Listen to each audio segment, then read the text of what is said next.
Ayan. Daming hinog na ng bunga. Hinog na. Daming cherry plum. Daming nangahulog na sa lupa. Dahil wala namang kumakain, hindi naman ako mahilig. Hanggang lang ako. Pag minsan nagwawalis, tikim-tikim. Ito maganda. Hinog. Matamis siguro ito. Kainin ko nga. Matamis siya na maasim konti. Pero matamis. Ang daming bunga, no? Umpisa pa lang ito pagpamunga. Pag niyan, pagdating ng niyan, marami pang bunga niyan. Mamumunga pa yan ng araw-araw namumunga, araw-araw din nangahulog. Umpisa na nga nangahulog sa lupa. Kasi dami na nangahulog. Ang dami niyan. Umpisa pa lang yan. Pag mamumunga pa yan, doon ang pinakadaming bunga. Dito ang daming bunga dito, banda. Umpisa na dito. Doon din banda, ang dami ng bunga. Mamunga pa yan. Kikita mo punong-puno yung lupa dyan, mapuno yan ng mapuno yan ng yung plum na kusang nangalaglag dahil sa sobrang hinog na. Wala namang kumakain. Ako minsan kumakain pag may tupak ako. See, dito nagtatago. Ang dami. See, I told you, ang dami ng bunga. Sinong gustong kumain, kumuha lang kayo. Kasi ako, huwag niyo akong asahan dahil kunin nga natin to. Kunin natin to.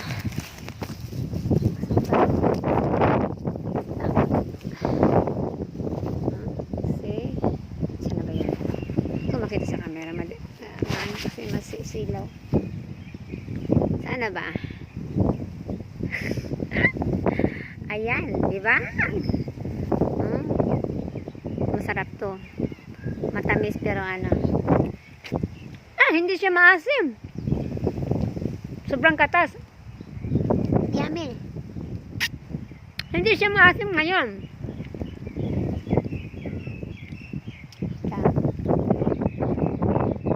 Dito banda wala masyadong bunga. Dito na sa kabila. Ayan. Medyo may konti pala. Pero yan, makatas. Nakakabusog. Kasi masyadong makatas. Marami din ditong bunga banda. Marami din dito bunga. Dito banda. Marami. Okay, halina kayo. Kung sinong gustong kumain, kayo ng mamitas. Huwag niya akong utusan kasi tamad ako mamitas. Tamad nga ako kumain, mamitas pa. Hindi kasi ako fruit lover, hindi ako mahilig kumain ng fruits. Pag lang ako, pag inabutan ng tupak, ayun, kumakain ako. Pero kung wala akong tupak, huwag mo akong asahan. Kasi di ako kumakain. Minsan lang. Pag naglilinis ako dito sa sa labas, pag minsan,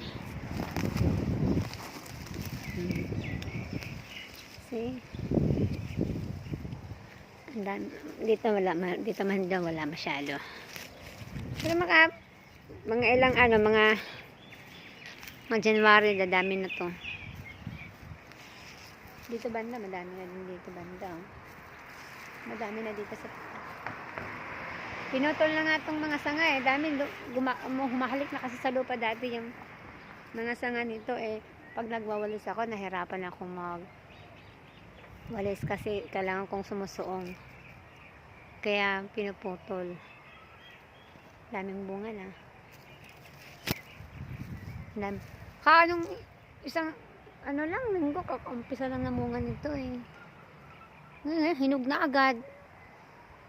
Ang bilis naman. Ayan, dahil nag-umpisa na yan namumunga.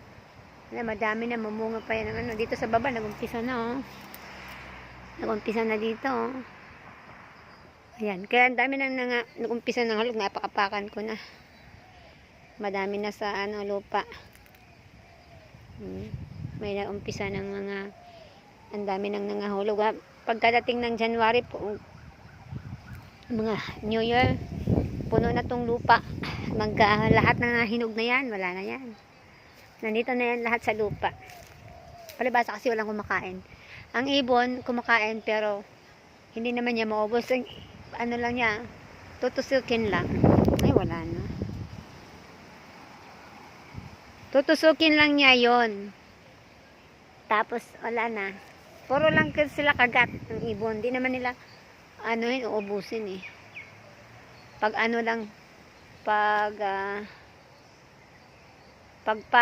pagdating na ng autumn, papaubos na lahat ng mga prutas, saka na nila balikan yun, uubusin nila. Pero ngayon ang dami, tikim-tikim lang din yan sila, parang ako. Okay, ito yung aming cherry plum. Matamis na, medyo maasim-asim. Kaya hindi ako mahilig sa maasim. Dito, bunga na rin pala konti dito. Meron na rin dito konti. Ayan, yan lang ang figs namin hindi pa namunga. Kita mo pag mamungang figs din, ang lalaki. Ang tataba rin ng bunga ng mga figs. Pero hindi rin ako mahilig sa figs. Pero matamis siya. Masarap ang figs din. Hindi lang kasi ako mahilig kumain. So, dito ba na sa kanya?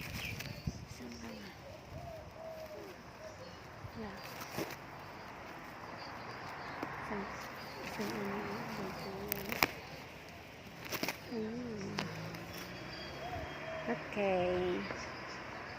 Bye-bye. Kasi giniginaw ko malamig ang hangin. Okay, bye.